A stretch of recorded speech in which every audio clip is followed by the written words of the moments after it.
ओम शांति। आज की अव्यक्त मूल्य है अधिकारी और अधीन। सर्वशक्तिमान नंबर वन आर्टिस्ट बनाने वाले, भाव के विधाता, सर्व आत्माओं की तकदीर जगाने वाले बाबा बोले, जितनी आवाज में आने की प्रैक्टिस निरंतर और नेचुरल रूप में है, ऐसे ही आवाज से परे अपनी आत्मा के स्वधर्म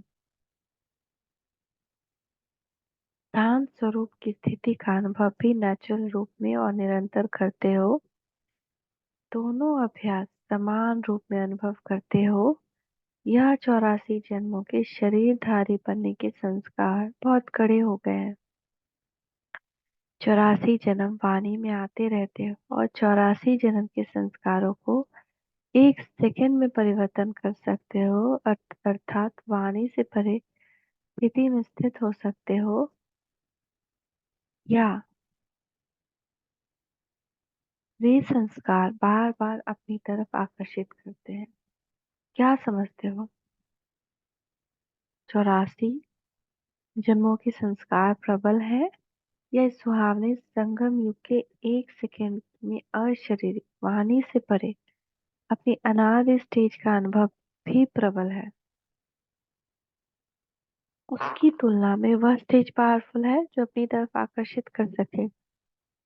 यह 84 जन्म के संस्कार पावरफुल है, वह 84 जन्म है, और यह एक सेकंड का अनुभव है। फिर भी पावरफुल अनुभव कौन सा है? क्या समझते हो? क्या समझते हो? ज्यादा आकर्षण कौन करता है? वह अनुभव या यह अनुभव? वाणी में आने का संस्कार या वाणी से परे होने का अनुभव? वास्तव में यह एक सेकेंड का अनुभव बहुत समय के अनुभव का आधार है।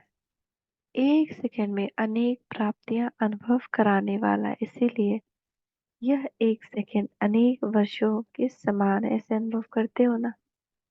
जब चाहे और जैसे अपना मुख को चलाना चाहे वैसे चलाएं। सेकेंड इसको कहा जाता है। इस शरीर को चलाने वाले मास्टर मालिकपन की स्टेज तो मालिक बने हो,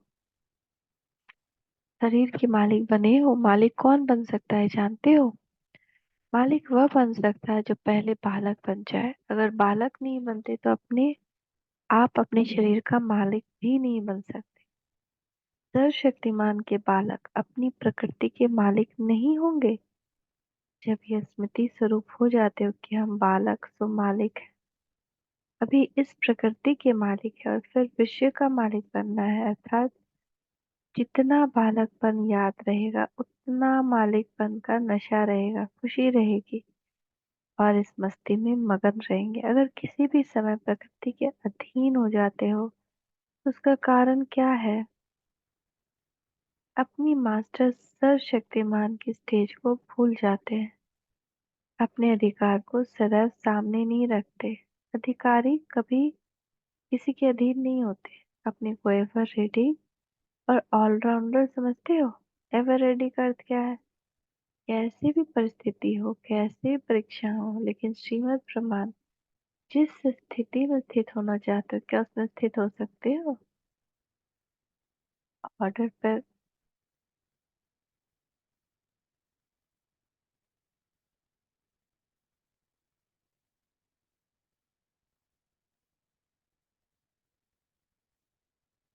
अपने को एवर रेडी ऑलराउंडर समझते हो?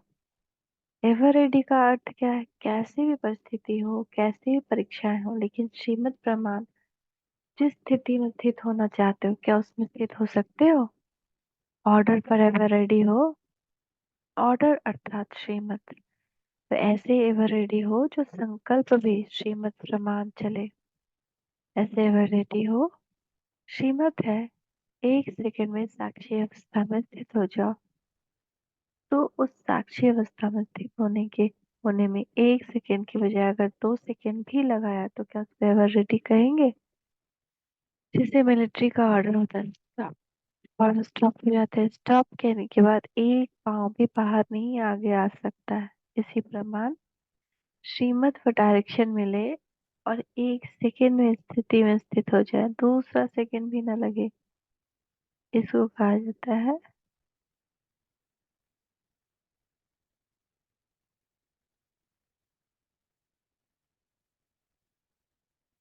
कहाँ चला गया?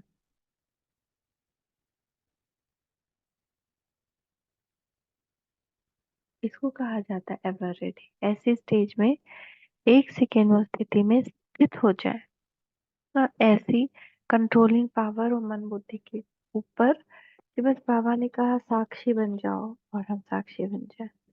एक सेकेंड में, एक सेकेंड में अपनी स्थिति को स्थित करने के इस पुरुषार्थ को ही तीव्र पुरुषार्थ कहा जाता है। तो सभी तीव्र पुरुषार्थी हो, पुरुषार्थी की स्टेज से अभी सब पार हो गए हो ना? क्या अभी सभी सभी अभी तीव्र पुरुषार्थी की स्टेज पर पहुंच गए हैं? ऐसे अपने को अनुभव करते हो, जरा भी संकल्पों की हलचल ना हो, ऐसी स्टेज अनुभव करते जा रहे हो इसी हिसाब किताब से।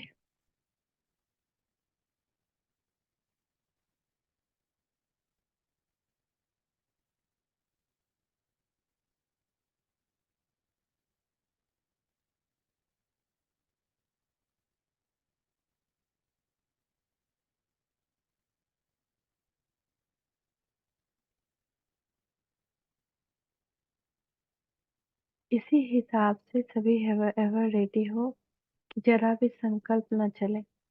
शक्ति सेना तो एवर रेडी बन गई ना। शस्त्रधारी शक्ति सेना स्थिति तक पहुंच गई है या पहुंचे हैं कि पहुंचे? अभी क्या पहुंचे नहीं है? क्या समझते हो इसमें? पांडव नंबर वन है या शक्तियां?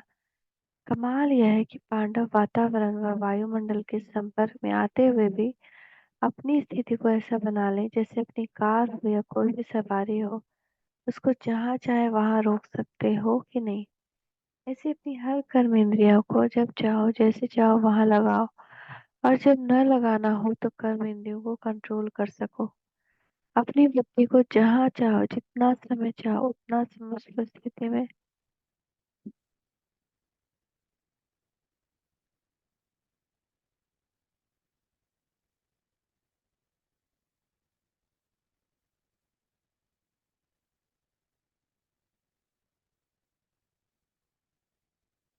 वहां पर पहुंचे थे। शस्त्रधारी शक्ति सेना स्थिति तक पहुंच गई या पहुंचे कि पहुंचे हैं? क्या अभी पहुंचे नहीं है? क्या समझते हो? उसे पांडव नंबर वन है शक्तियां। कमाल यह है कि पांडव वातावरण व वायुमंडल के संपर्क में आते हुए भी अपनी स्थिति को ऐसा बना ले जैसे अपनी कार हो या कोई भी सवारी हो, तो उसको जहाँ चाहे वहां रोक सकते हो कि नहीं? ऐसे अपनी हर कर्म इंद्रिय को जब चाहे जैसे चाहे जहाँ लगाओ, और जब न लगाना हो तो कर्म इंद्रियों को कंट्रोल कर सको।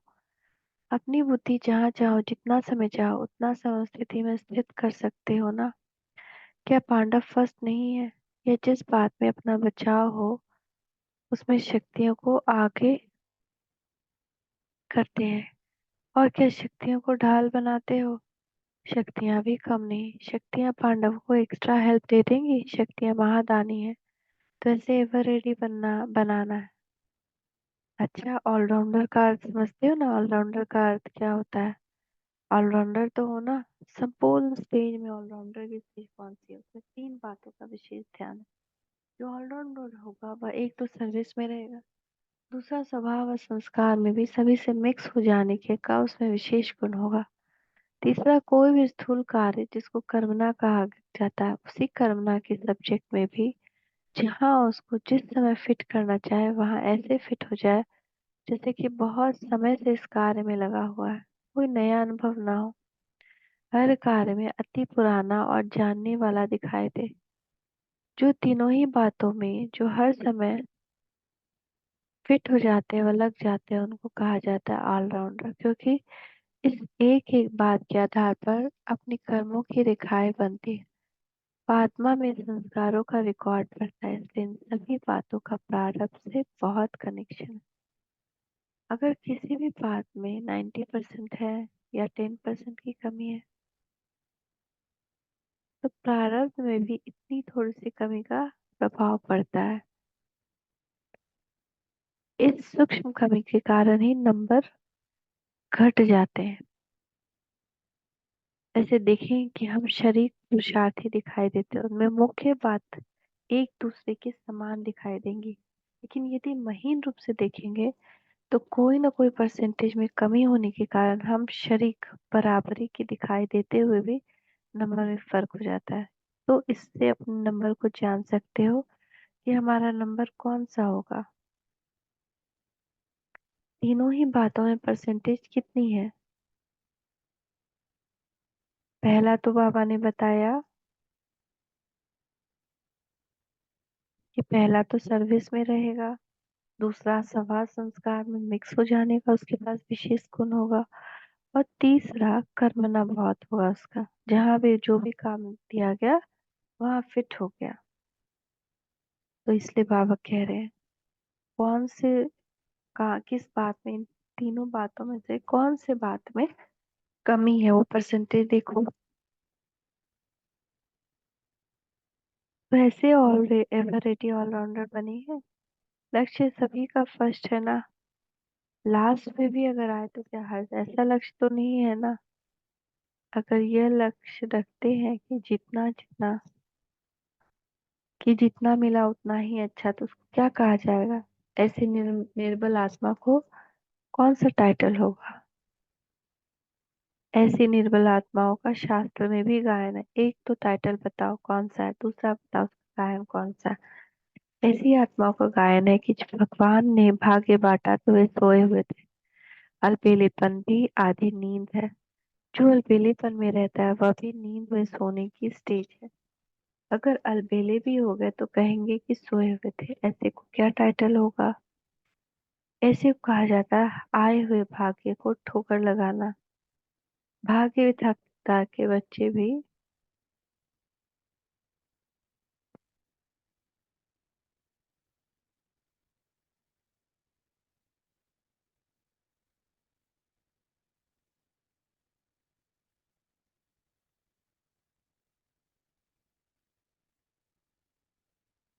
भाग्य विधाता के बच्चे भी बने, अर्थात अधिकारी भी बने।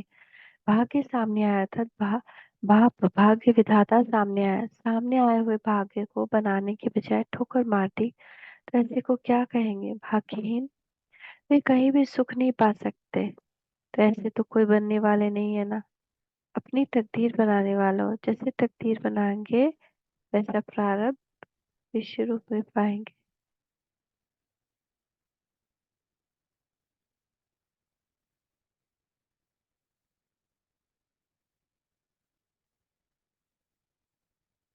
तो वे कहीं सुख नहीं पा सकते। ऐसे तो कोई बनने वाले नहीं है ना। अपनी तकदीर बनाने वाले हो, जैसी तकदीर बनाएंगे वैसे भविष्य प्रारंभ रूप तस्वीर बनेगी। अपनी भविष्य तस्वीर को जानते हो, अपनी तस्वीर बनाने वाले आर्टिस्ट हो ना। तो कहाँ तक अपनी तस्वीर बना चुके हो स्वयं तो जानते हो ना। अभी तस्वीर बना रहे हो, सिर्फ फाइनल टचिंग की देरी है। तस्वीर बना चुके हो तो जरूर सामने आएगी। अगर सामने नहीं आती तो बनाने में लगे हुए हो, बन गई तो बार बार सामने आएगी। तो सभी नंबर वन आर्टिस्ट हो, सेकंड या थर्ड तो नहीं हो। कोई कोई आर्टिस्ट अच्छे होते हैं लेकिन फ्राक दिल नहीं होता, होते तो कुछ ना कुछ कमी कर देते हैं। तो जैसे आर्टिस्ट अच्छे हो, सामान सामान भी बहुत अच्छा मिला हुआ है, तो वैसे फ्राक दिल भी बनो। अर्थात अपने संकल्प को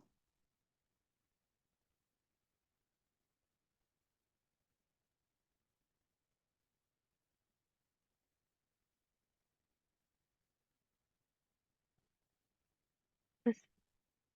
तो आप कुछ अभी तस्वीर बना रहे हो या सिर्फ फाइनल टचिंग की देरी है? तस्वीर बना चुके हो तो जरूर सामने आएगी। अगर सामने नहीं आती तो बनाने में लगे हुए हो, बन गई तो बार बार सामने आएगी। तो सभी नंबर वन आर्टिस्ट हो, सेकेंड या थर्ड तो नहीं। कोई कोई आर्टिस्ट बहुत अच्छे होते हैं लेकिन राग दिल नहीं होते, कुछ ना कुछ कमी कर देते हैं। तो जैसे आर्टिस्ट अच्छे हो, सामान भी बहुत अच्छा मिला हुआ, तो वैसे फ्राक दिल भी बनो। अर्थात अपने संकल्प कर्म वाणी समय स्वास्थ्य सभी खजानों को फ्राक दिल से यूज करो। तस्वीर अच्छी बन जाएगी। कईयों के पास होते हुए भी वे यूज नहीं करते। इकोनॉमी नहीं करते नहीं। इसमें जितना फाजिल बने ये उतना फर्स्ट क्लास बनेंगे। समय की भी इकोनॉमी नहीं करनी। इसी कार्य में लगने लग इसी कार्य में लगाने में इकोनॉमी नहीं करनी है।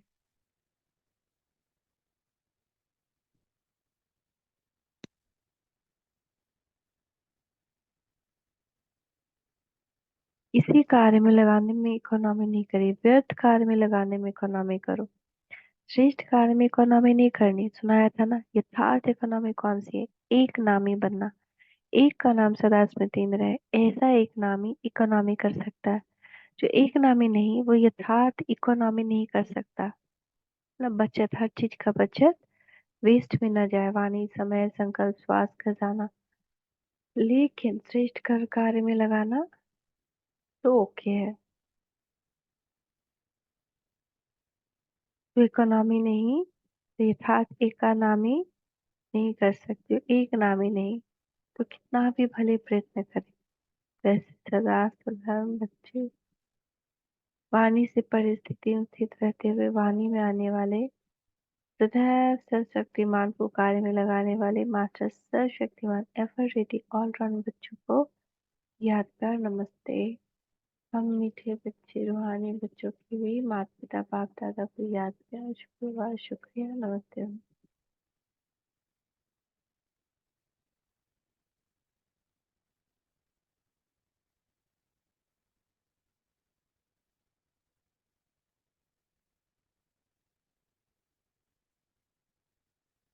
आज बाबा क्या बोले सार में? संगम युग का एक सेकंड का अनुभव बहुत समय के अनुभव का आधार है। ये एक सेकंड अनेक प्राप्तियों का अनुभव कराने वाला है। इसलिए ये एक सेकंड अनेक वर्षों के समान है। जैसे अपनी कार या कोई भी सवारी को जहाँ चाहे वहां रोक सकते हैं, ऐसे ही अपने हर कर्म इंद्रिय को जहाँ चाहे जैसे लगाना चाहे वहां लगा सके और अपनी स्थिति जैसा बनाना चाहे वैसे बना सके। इसी को कहा जाता है एवर रेडी या तीव्र पुरुषार्थी। ओम शांति, ओम शांति, शांति।